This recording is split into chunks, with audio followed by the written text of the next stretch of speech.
Hello, and welcome to the first episode of Caleope's Musing, which is going to be a series on my channel where I basically ramble about different media that I've been consuming and reflect on their plots, share my reviews of them, etc. This is going to be a developing thing, so we'll figure out exactly how I settled into this project. But today we're going to be reviewing the novel A Day of Fallen Night by Samantha Shannon. But just before I jump into it, I sort of, again, want to talk like this is a project that I've just decided to start. So I was midway through the book when I decided, oh, you know what? I think it would be really fun to talk about the media that I'm consuming. So I wasn't necessarily reading this at first through a lens of, oh, I'm planning to talk about this. So this video might be a little less in-depth than future discussions will go.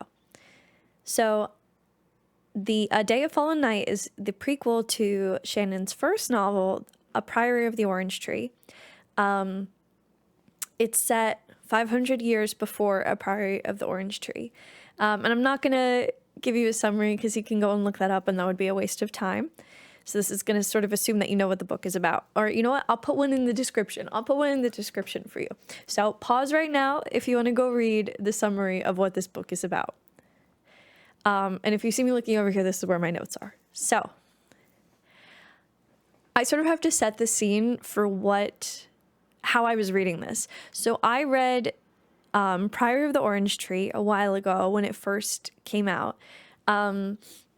And I was really enjoying the book right up until the end. I was not a fan of the end. I felt like it didn't really have a lot of stakes. I wasn't worried about any of the characters in what was supposed to be, sort of a world-ending moment. And I attribute part of that to the fact that I was watching a lot of anime at the time. And, anime, and especially the ones like shonen that I like to watch, they don't really hesitate very much to kill off key characters. And it's a pretty brutal genre. So I think that was the mindset that I was coming in with in terms of stakes. So I was disappointed by the ending of The Priory of the Orange Tree.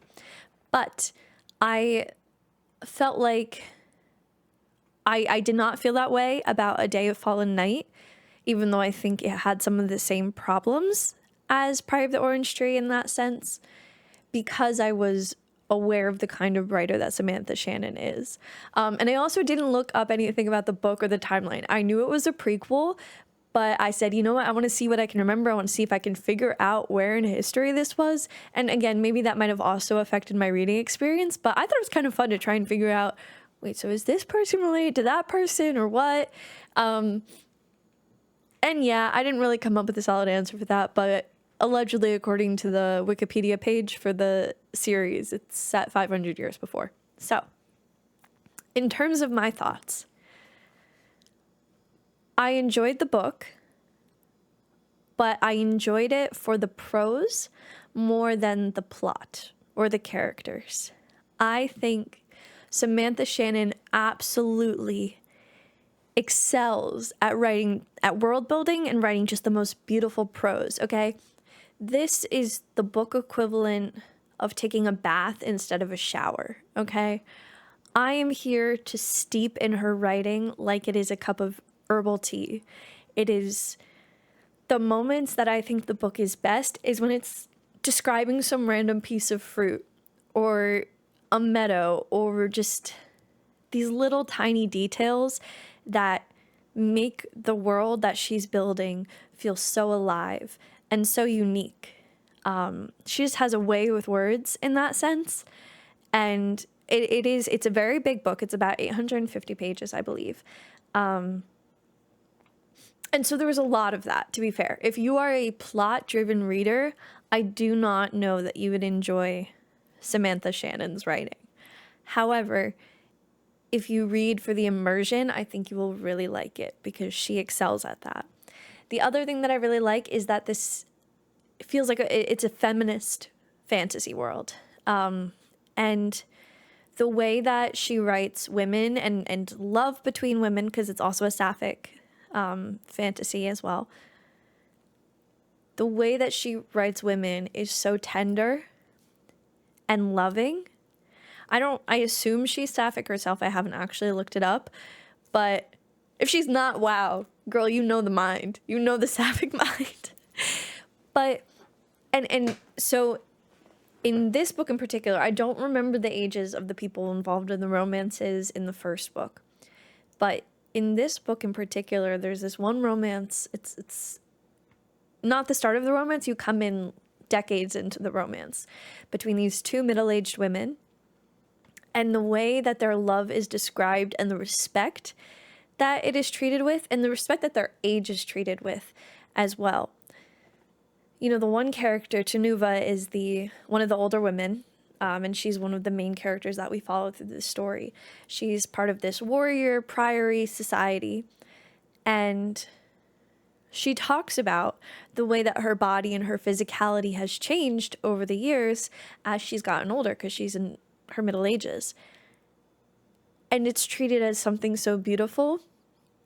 And it is just so nice to see an older woman treated with respect and dignity, especially in today's society where everyone is obsessed with age and never getting old and never getting any wrinkles. Just to see that as like the pinnacle, as like she's never felt better. She has all this wisdom. She's, you know, proud of her body. And to see a love between two older women, it was very beautiful and very refreshing to read. That I think, yeah, I definitely think that that's my favorite part of her writing. Those two things. In terms of plot, it felt pretty repetitive compared to Priory of the Orange Tree.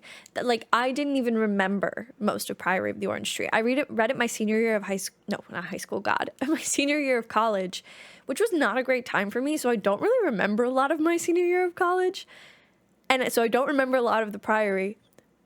But even that being said, I was like, wow, this is really hitting the same beats. And that's why I was also confused trying to figure out the timeline, because I'm like, I swear all of these things were happening in the Priory of the Orange Tree too. What's going on? So definitely repetitive plot-wise. And again, I think that also creates challenging stakes when you're writing a prequel, because you know how society progresses. So in her book, she tends to focus on these like societal level threats a lot of the time. And like there are smaller interpersonal conflicts as well, but the big driving plot is this societal threat.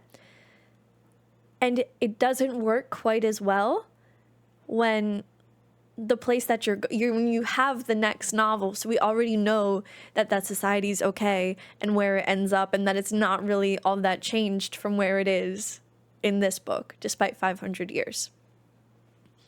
Another aspect of the world building that's really just nice and refreshing is that there are non-binary characters, which is always cool. It's sort of if you've ever seen She-Ra and the Princesses of Power, this sort of reminds me of that in the way that the world is just inherently queer. You know, in She-Ra, it's almost everybody's gay, and it's sort of just not questioned. I wouldn't say this world is quite as gay as She-Ra, but it's not really a plot point when a character does turn out to be gay. Like, maybe their own experience, but nobody's like, oh my god, a gay person. Which is just really nice. You know, sometimes it's nice to have a story where there are queer characters and their queerness isn't the focus. That kind of representation, in my opinion, is just as important and beautiful as stories that do focus on queer narratives. A major theme, and I think this also ties back to it being a feminist novel, is motherhood and different characters' relationships with that. And it's interesting because there's sort of four main characters that it follows, and one of them's a guy, so obviously his story doesn't follow motherhood.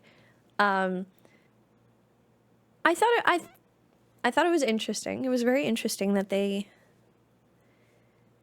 had different opinions of motherhood.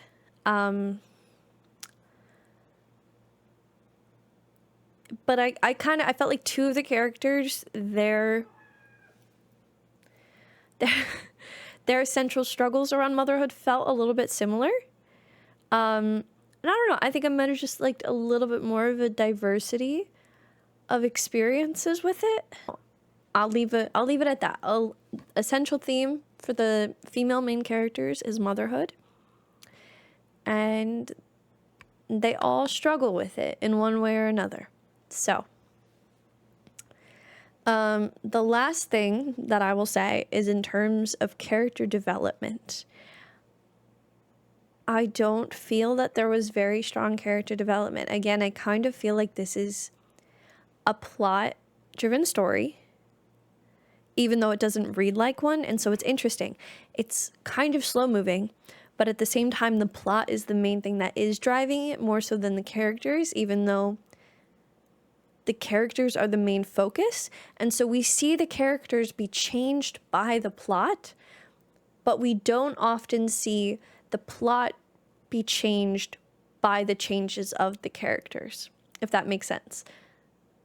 The plot is driving the story, the characters react to the plot, but the characters' reactions rarely influence the plot, which again, some of that might be because it's this repetitive narrative or because it's a prequel. There are certain limitations associated with that.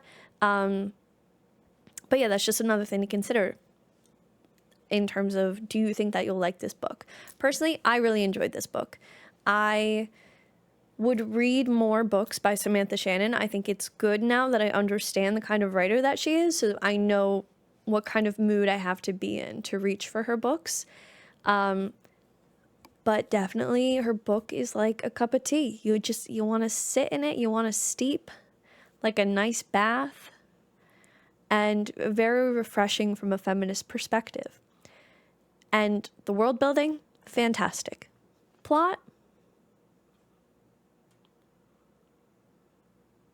I think she's got room. I think she's got room to really show us what she can do. And I look forward to it. And I think she's planning more books in this world. And I would really like to see her stretch her wings a little bit and show us what she can do. So that's my review. My upcoming read, I have a couple. So I have Medea by Euripides, and I'm going to be reading East of Eden by John Steinbeck. So those reviews, and A Ballad of Songbird and Snakes. So any of those might be the next video, but I'll also have, I watched Ahsoka as well, the first season of Ahsoka, finally. So that episode will be coming as well. So thank you for watching episode 1 of Caleope's Musings, and I look forward to seeing where this series goes. Thank you for your time.